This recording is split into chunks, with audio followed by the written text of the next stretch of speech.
Hello everyone, welcome to my YouTube channel. So আজকে আমাদের topic হচ্ছে ইনভেন্টরি। আসলে ইনভেন্টরির অ্যাকাউন্টিং ট্রিটমেন্টটা কি হবে এবং ইনভেন্টরি ভ্যালুয়েশন রিলেটেড যে কথাগুলো IAS 2 তে বলা আছে, ইন্টারন্যাশনাল অ্যাকাউন্টিং স্ট্যান্ডার্ডে বলা আছে, সেগুলো আমরা আলোচনা করার চেষ্টা করব। সো আমরা স্টার্ট করি। তো প্রথমে হচ্ছে এই স্ট্যান্ডার্ডের অবজেক্টিভটা কি আসলে? আসলে অবজেক্টিভটা হচ্ছে যে to prescribe the accounting treatment for inventories. আসলে অ্যাকাউন্টিং ট্রিটমেন্টটা কি হবে ইনভেন্টরি, এই স্ট্যান্ডার্ড ডিসক্রাইব করছে। এবং স্কোপটা কি? এই স্ট্যান্ডার্ডের স্কোপটা হচ্ছে, এই স্ট্যান্ডার্ডটা হচ্ছে this standard applies to all inventories except IFRS 9 financial instrument. এটা এই স্ট্যান্ডার্ডের ভিতরে পড়বে না। IAS 32 financial instrument presentation and IAS 41 agriculture. So এই তিনটা জিনিস এই স্ট্যান্ডার্ডের ভিতরে পড়বে না। সো আমরা দেখি এই স্ট্যান্ডার্ডের ডেফিনেশন গুলা কি কি ছিল। সো ডেফিনেশন ছিল হচ্ছে, ইনভেন্টরি ডেফিনেশনটা কি হবে আমরা দেখি। ইনভেন্টরি হচ্ছে একটা কারেন্ট অ্যাসেট। সো ইনভেন্টরির ভিতরে আসবে raw materials, then work in progress and finish good. এই তিনটা জিনিস দিয়ে আমার ইনভেন্টরি হবে। সো আমরা যদি একটা এক্সাম্পল দিই, সেক্ষেত্রে যদি একটা গার্মেন্টস এর এক্সাম্পল দিই, তাহলে র ম্যাটেরিয়াল হবে ফেব্রিক্স। সেই ফেব্রিক্স থেকে কি হচ্ছে, গার্মেন্টস শ্রমিকরা কাপড় তৈরি করছে, টি শার্ট তৈরি করছে, শার্ট তৈরি করছে, প্যান্ট তৈরি করছে, সেটা হচ্ছে ওয়ার্ক ইন প্রোগ্রেস। ফেব্রিক্স থেকে টি শার্ট তৈরি হচ্ছে, এটা হচ্ছে ওয়ার্ক ইন প্রোগ্রেস। দেন একটা ফিনিশ গুডস তৈরি হচ্ছে। তো তিনটাই কিন্তু আমার ইনভেন্টরির ভিতরে থাকবে এবং কারেন্ট অ্যাসেট হিসেবে থাকবে। সো নেট রিয়েলাইজেবল ভ্যালুটা কি? নেট রিয়েলাইজেবল ভ্যালু হচ্ছে দ্য এস্টিমেটেড সেলিং প্রাইস। একটু মনে রাখেন, estimated selling price in the ordinary courses of business. So net realisable value কিন্তু এস্টিমেটেড একটা সেলিং প্রাইস, কিন্তু সেখান থেকে বাদ যাবে the estimated cost of completion and the estimated cost necessary to make the sale. So এই দুইটা জিনিস বাদ দেওয়ার পরে যেটা থাকবে সেটা হচ্ছে নেট রিয়েলাইজেবল ভ্যালু। এখন আমরা দেখবো যে ফেয়ার ভ্যালুটা কি। The price that would be received to sell an asset or paid to transfer a liability in an orderly transaction between the market participant at the measurement date. So এখন আমরা দেখি যে আসলে নেট রিয়েলাইজেবল ভ্যালু এবং fair ভ্যালুর মধ্যে ডিফারেন্সটা কোথায়। সো নেট রিয়েলাইজেবল ভ্যালুতে বলা হচ্ছে যে এনটিটি তার প্রোডাক্টের জন্য, তার ইনভেন্টরির জন্য সে এক্সপেক্ট করছে যে সে মার্কেটে এত টাকায় প্রোডাক্টটা সেল করতে পারবে। যে অ্যামাউন্টটা সে এক্সপেক্ট করছে সেটাই হচ্ছে কি নেট রিয়েলাইজেবল ভ্যালু। আর ফেয়ার ভ্যালু কোনটা? যে যে প্রোডাক্টগুলো যদি আমি এই মুহূর্তে মার্কেটে বিক্রি করি two compete the market participant, তার মানে অনেকগুলো মার্কেট পার্টিসিপেন্ট আছে, আমার প্রোডাক্টটা আমি কম্পিটিটরের সাথে কম্পিট করে আমি মার্কেটে সেল করলে আমি এখন কত টাকা পাবো, সেটাই হচ্ছে ফেয়ার ভ্যালু। সেই অ্যামাউন্টটাই হচ্ছে fair value. So net realisable value এবং ফেয়ার ভ্যালু কিন্তু সবসময় সমান হবে না, ডিফারেন্স থাকতে পারে, may not be the same. So এখন আমরা দেখবো যে মেজারমেন্ট অফ ইনভেন্টরিজ। আসলে মেজারমেন্ট অফ ইনভেন্টরিজ বলতে কি বোঝাচ্ছে দেখি। যে কস্ট এবং নেট রিয়েলাইজেবল ভ্যালু, তার মানে ইনভেন্টরির যে কস্টটা আসছে এবং নেট রিয়েলাইজেবল ভ্যালুটা যে আছে, এই দুইটার মধ্যে যেটা কম সেটা আমি ফাইনান্সিয়াল স্টেটমেন্টে ইনকর্পোরেট করব, সেটা আমি ইনভেন্টরি ভ্যালুয়েশনের সময় ইনভেন্টরি ভ্যালু ধরবো। সো দেখি কস্ট অফ ইনভেন্টরির ক্ষেত্রে আমার কি কি আছে। কস্ট অফ ইনভেন্টরি আমি কিভাবে বের করব?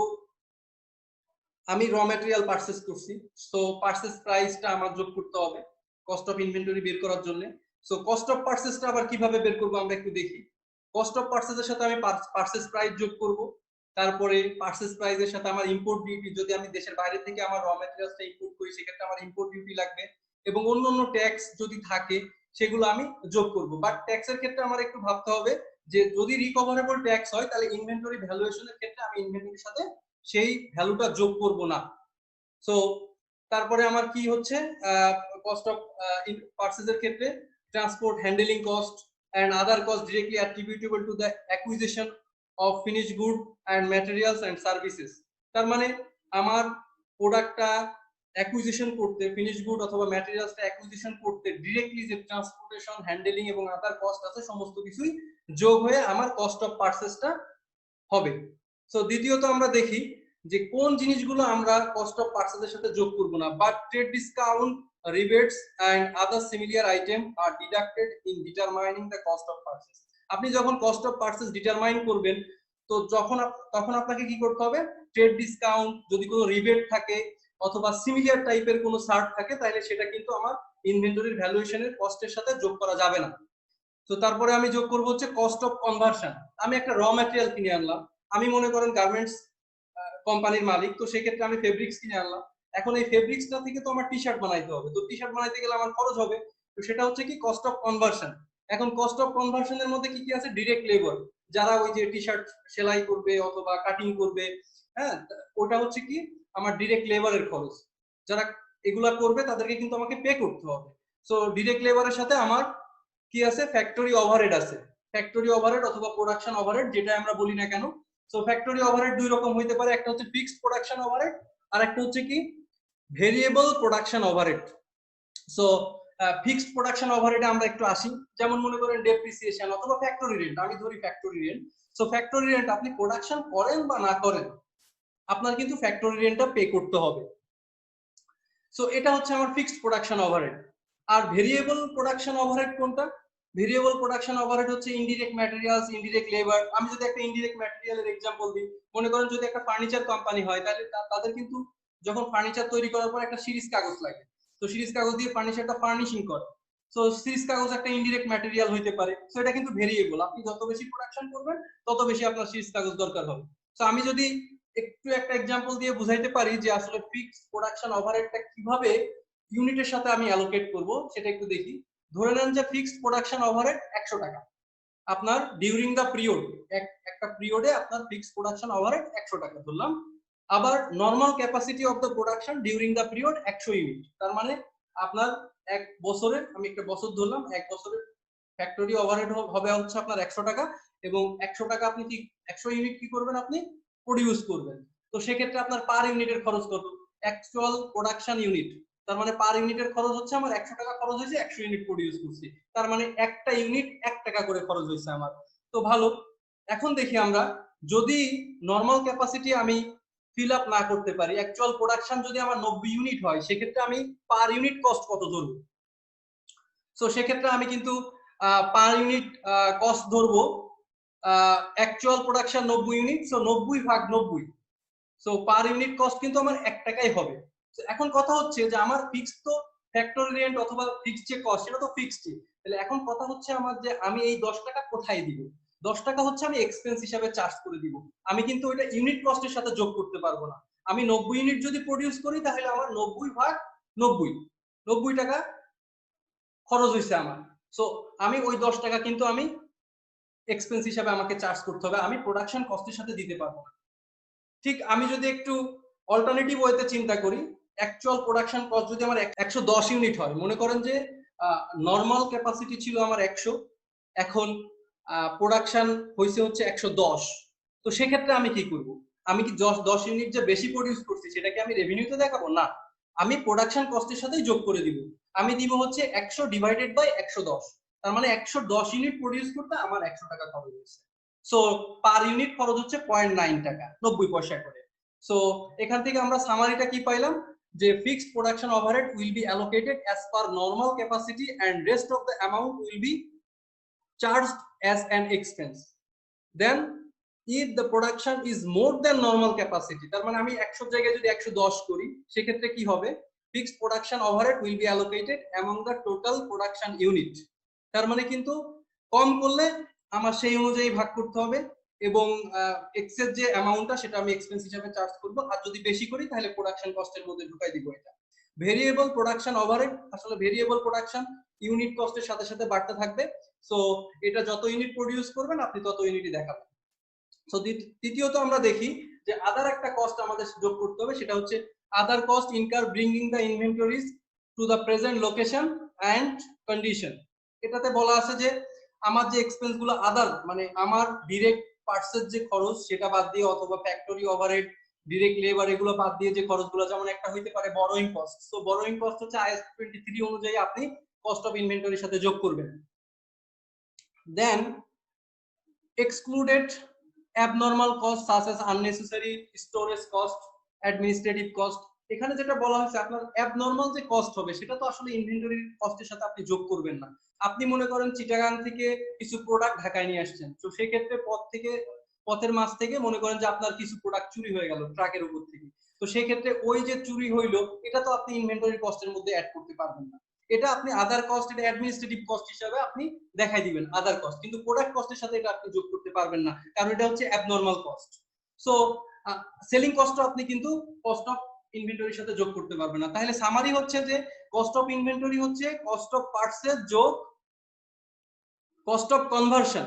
তার মানে প্রোডাক্টটা আমি যদি একটা টি শার্ট কিনি, আমি যদি একটা টি শার্ট বানাইতে যাই, তাহলে ফেব্রিক হচ্ছে আমার র মেটেরিয়াল, এবং র মেটেরিয়াল হচ্ছে আমার cost of purchase, then cost of conversion হচ্ছে আমার এই ফিনিশ যে ফেব্রিক্স থেকে আমি যখন টি শার্ট তৈরি করলাম এর মাঝখানে যে খরচগুলো, ডিরেক্ট লেবার, ফ্যাক্টরি ওভারহেড, এগুলো হচ্ছে আমার কস্ট অফ কনভার্সন, এবং আদার কস্ট যেমন আমি এক্সাম্পল দিয়েছি বরোইং কস্ট কিংবা আদার কোনো কস্ট থাকলে সেটা আপনি যোগ করবেন, বাট অ্যাবনর্মাল কস্টটা কিন্তু আপনি যোগ করতে পারবেন। সো এখন দেখি আমরা technique for the measurement of cost of inventories. এখানে দুইটা মেথড আছে, একটা হচ্ছে স্ট্যান্ডার্ড কস্ট মেথড আর একটা হচ্ছে রিটেইল মেথড। এখন স্ট্যান্ডার্ড কস্ট মেথডটা কি? Standard cost take into account the normal level of materials and supplies, labour efficiency and capacity utilisation. তার মানে আপনার ম্যাটেরিয়ালে যে খরচগুলো হইছে, লেবারের যে খরচগুলো হইছে, সেগুলো ক্যালকুলেশন করে আপনি স্ট্যান্ডার্ড কস্টে মেথডে ভ্যালুয়েশন করতে পারেন। দেন রিটেইল মেথডটা কি? রিটেইল মেথডটা আসলে ইউজ হয় রিটেইল ইন্ডাস্ট্রির ক্ষেত্রে। এখানে হচ্ছে large number of rapidly changing item, এর ক্ষেত্রে আমরা রিটেইল মেথডটা ইউজ করব। এবং এই যখন আমি কোনো ইনভেন্টরির ভ্যালুয়েশনটা অন্য কোনো কস্টিং মেথডে করতে পারবো না, অন্য কোনো কস্টিং মেথড ইউজ করতে পারবো না, ইমপ্র্যাকটিকেবল হবে, তখন আমি রিটেইল মেথডটা ইউজ করব। এখন রিটেইল মেথডটা আমি একটু বুঝাই, সামারি দিই। যে আসলে দেখেন এখানে দেওয়া আছে যে বিগিনিং ইনভেন্টরি 14,000 টাকা, যেটার সেলিং প্রাইস হচ্ছে 20,000 টাকা। আবার পারচেজ করছেন আপনি ডিউরিং দ্য পিরিয়ড 63,000 টাকা, এটা সেলিং প্রাইস হচ্ছে 90,000 টাকা। So cost available for sale এখানে 77,000 টাকা এবং 1,10,000 টাকা। তার মানে 77,000 টাকার প্রোডাক্ট আপনি 1,10,000 টাকায় বিক্রি করতে পারবেন। এটা হচ্ছে আপনার কাছে, আপনার এন্ডে এই প্রোডাক্টগুলো আছে। সো আপনি সারা বছর ধরে সেল করছেন 85,000 টাকা, তার মানে 85,000 টাকা আপনি সেল করে দিয়েছেন। তো সেক্ষেত্রে দেখেন আপনার কাছে যে প্রোডাক্ট হাতে আছে সেটা আপনি অনলি 25,000 টাকায় বিক্রি করতে পারবেন। এখন 25,000 টাকা তো সেলিং প্রাইস, কিন্তু আপনার কস্ট কত? তো আমি রিটেইল মেথড যদি ফলো করি, সেক্ষেত্রে আমি একটু দেখি যে আমার 77,000 টাকার প্রোডাক্ট আমি বিক্রি করব কত? 1,10,000 টাকায়। তার মানে দেখেন সেলিং প্রাইসের থেকে, সেলিং প্রাইস যদি 1,10,000 হয়, তার 30% কম হচ্ছে প্রোডাক্টের কস্ট। সো আমার হাতে 25,000 টাকা আছে, 25,000 টাকা প্রোডাক্ট আছে যেটা আমি 25,000 টাকায় সেল করতে পারবো। তাহলে আমার এখন দেখতে হবে যে 25,000 টাকা যে সেলিং প্রাইস যে প্রোডাক্টটার, ওই প্রোডাক্টটার কস্ট কত? 30% নিশ্চয়ই কম। তাহলে 70% কত হবে? 17,500 টাকা। তার মানে প্রপোর্শনেটলি আমি ভাগ করব, যে এখানে সিম্পলি চিন্তা করব যে 1,10,000 টাকার প্রোডাক্টের খরচ হচ্ছে 77,000, সো 25,000 এর খরচ কত? 17,500 টাকা। খুব সিম্পল ক্যালকুলেশন। সো এটাই হচ্ছে রিটেইল মেথড। যখন আমি অন্য কোনো মেথড ইউজ করতে পারবো না, তখন আমি রিটেইল মেথডটা ইউজ করব। সো এখন আমি আসি কস্ট ফর্মুলাতে। তো এখানে যেটা বলা হয়েছে যে কস্ট ফর্মুলাগুলো আমি ইনভেন্টরি যখন কস্টিং করব তখন কিভাবে কস্টিংটা করব। সো দেখি আমরা এখানে এখানে তিনটা কথা বলা হয়েছে। একটা হচ্ছে inventory interchangeable and segregated by using specific identification of their individual cost. Actually যে আপনি যে প্রোডাক্টগুলোর স্পেসিফিক আইডেন্টিফিকেশন আছে, সেই প্রোডাক্টগুলোর জন্য কোনো মেথডই ফলো করার দরকার নেই। ঠিক আছে, লিফো ফলো করার দরকার নেই, ফিফো ওয়েটেড এভারেজও ফলো করার দরকার নেই, যদিও লিফো আইএস অ্যাকসেপ্ট করে না। আমার আইএস এ যেটা বলা আছে সেটা হচ্ছে লিফো, ফিফো এবং ওয়েটেড এভারেজ, অনলি ফিফো এবং ওয়েটেড এভারেজ কস্ট। বাট যেসব প্রোডাক্টের স্পেসিফিক আইডেন্টিফিকেশন আছে, যে প্রোডাক্টগুলো স্পেসিফিক ভাবে আইডেন্টিফাই করা যায় যে এই প্রোডাক্টটা আমি এত টাকায় কিনেছি, সেই প্রোডাক্টের ক্ষেত্রে কোনো মেথড ইউজ করার দরকার নেই। সেই প্রোডাক্টটা যে কয় টাকায় কেনা হয়েছে সেই কয় টাকায় আমি কস্ট হিসাবে দেখাবো, কারণ আমি তো সেপারেটলি আইডেন্টিফাই করতে পারছি যে এই প্রোডাক্টটা আমি এত টাকায় কিনেছি। কিন্তু কিছু কিছু আইটেমের ক্ষেত্রে স্পেসিফিক আইডেন্টিফিকেশন নাই। আমি একটু এক্সাম্পল দিয়ে যদি আপনাদের বোঝাই, যে মনে করেন যে আমি ফ্রিজ যখন তৈরি করি তখন কিন্তু আমার স্ক্রু লাগে, ফ্রিজ তৈরি করতে আমার স্ক্রু লাগে। সো স্ক্রু লাগে, আমি প্রথমে মনে করেন যে একটা বাক্সের মধ্যে আমি স্ক্রুগুলো রাখি। সো আমি 5টা স্ক্রু কিনে নিয়ে আসলাম, নিয়ে একটা বক্সের ভিতরে রাখলাম। সো 5টা স্ক্রু আমি মনে করেন যে পার স্ক্রু আমি 2 টাকা দিয়ে কিনছি। সো কয়দিন পরে আবার আমি 10টা স্ক্রু কিনে আনলাম, পার স্ক্রু মনে করেন 5 টাকা দিয়ে। সো আগে কিনছি 2 টাকা দিয়ে, এখন কিনলাম 5 টাকা দিয়ে, কিন্তু স্ক্রু কিন্তু সেম। এখন আপনি প্রোডাক্টটা তো রাখছেন একটা বক্সের ভিতরে, এখন আপনি কিভাবে বুঝবেন যে আপনি কোনটা আগে কিনছেন কোনটা পরে কিনছেন? এটা তো বুঝতে পারবেন না। সো এখন আমার কি করতে হবে, যেহেতু আমি স্পেসিফিক ভাবে আইডেন্টিফাই করতে পারছি না যে কোন স্ক্রুটা আমি কত টাকা দিয়ে কিনছি, তখন আমাকে ফিফো অথবা ওয়েটেড এভারেজ কস্টটা ফলো করতে হবে। অনলি ইন দ্যাট কেস আমি ইউজ করব ফিফো অথবা ওয়েটেড এভারেজ কস্ট। কিন্তু যেগুলোর স্পেসিফিক আইডেন্টিফিকেশন আছে সেগুলোর জন্য ফিফো অথবা ওয়েটেড এভারেজ মেথড ফলো করার কোনো দরকার নাই। সো ফিফোটা হচ্ছে ফার্স্ট ইন ফার্স্ট আউট, তার মানে যে প্রোডাক্টটা আপনি আগে কিনছেন ওই প্রাইসটা আপনি আগে দিবেন, ওই প্রোডাক্টটা কিন্তু আগে ইউজ করবেন না। ভালো করে একটু খেয়াল করেন, ওই প্রোডাক্টটা কিন্তু আপনি আগে ইউজ করবেন না, কারণ আপনি তো বুঝতেই পারছেন না যে কোন প্রোডাক্টটা আপনি আগে কিনছেন। সো ওই প্রাইসটা আপনি জাস্ট আগে দিবেন যখন আপনি প্রাইসটা ক্যালকুলেশন করবেন। সো ফিফো মানে যে প্রোডাক্টটা আপনি আগে কিনছেন, যেমন আগে কিনছিলেন আপনি 2 টাকা দিয়ে, সো 2 টাকা আপনি আগে অ্যাড করবেন, দেন আপনি 5 টাকা অ্যাড করবেন। আর ওয়েটেড এভারেজ কস্টটা কেমন?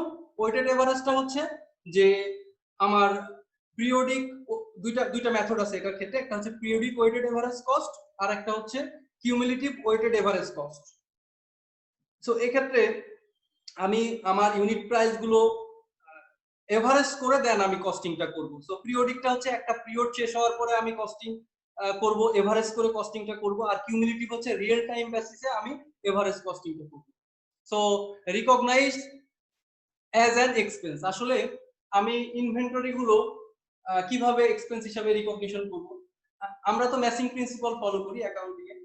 সো আমি যতটুকু প্রোডাক্ট বিক্রি করব তার জন্য যে কস্টটা সেটাই আমি কিন্তু এক্সপেন্স হিসেবে চার্জ করব। মনে করেন আমার কাছে 20টা কলম আছে, আমি কলমের বিজনেসম্যান।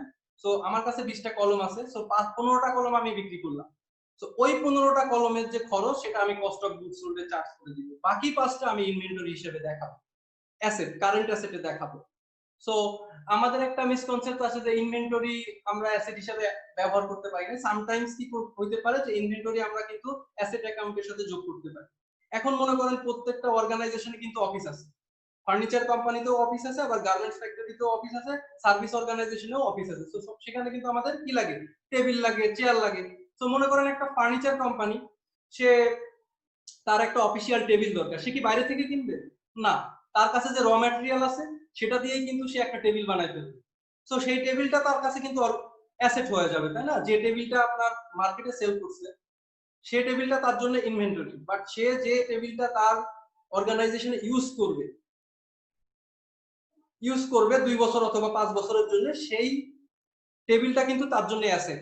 সো সে যে র ম্যাটেরিয়াল কিনছিল তখন কিন্তু ওটা ইনভেন্টরির ভিতরে ছিল, যখন সে র ম্যাটেরিয়াল দিয়ে তার অফিসের জন্য একটা টেবিল তৈরি করছে সেটা কিন্তু তার জন্য অ্যাসেট হয়ে গেছে।